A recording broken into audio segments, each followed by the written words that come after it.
abdii bara baraka kurindi gamne abdachiifamnerra isa wajjin jiraachuuf yeroon daagamanne nu biyya lafaatti homaa tokko qabnu lammii waaqarraati faarfachuudhaaf jirra yeroo hundumaa fuula gooftichaatti dhaala qabna abdii bara baraka kurindi gamne abdachiifamnerra isa wajjin jiraachuuf yeroon daagamanne nu biyya lafaatti homaa tokko qabnu lammii waaqarraati faarfachuudhaaf jirra yeroo hundumaa fuula gooftichaatti.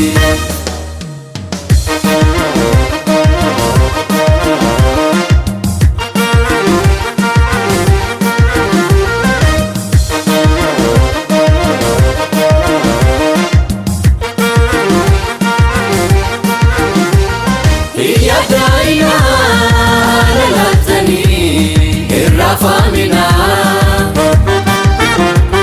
yaaddo keessan hundaanumatti gata hinna hina keessummaadhaa fi malee keessa miti asitti nafaani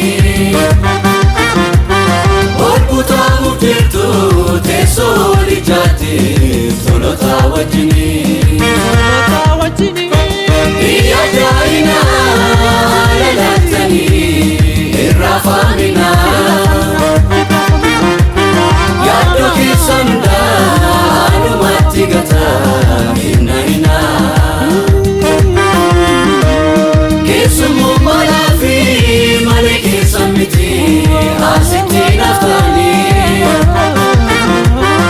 ol butaamuuf jirtu teessoo lijaatti tolota wajjini. Jedheera abbaan keenya homaa hin sodaannu nuti nuuf qopheessee jira mana itti gala waaqarraatti. Jedheera abbaan keenya homaa hin sodaannu nuti nuuf qopheessee jira mana itti gala waaqarraatti.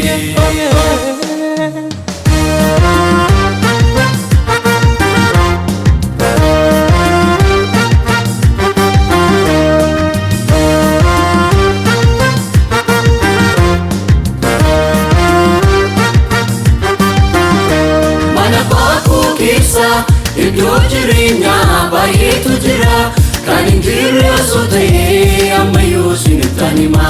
Gara laalaa naftanii abdii dhabuuta taatanii gara kootti sina fudhaan jedheera gooftaani.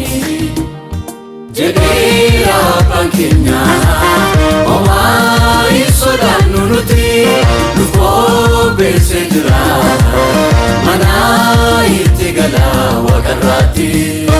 Jedheera abbaan keenya homaa hin sodaannu nuti nuuf qopheessee jira mana itti gala waaqarraatti. Jedheera abbaan keenya homaa hin sodaannu nuti nuuf qopheessee jira mana itti gala waaqarraatti. Jedheera abbaan keenya homaa hin sodaannu nuti nuuf qopheessee jira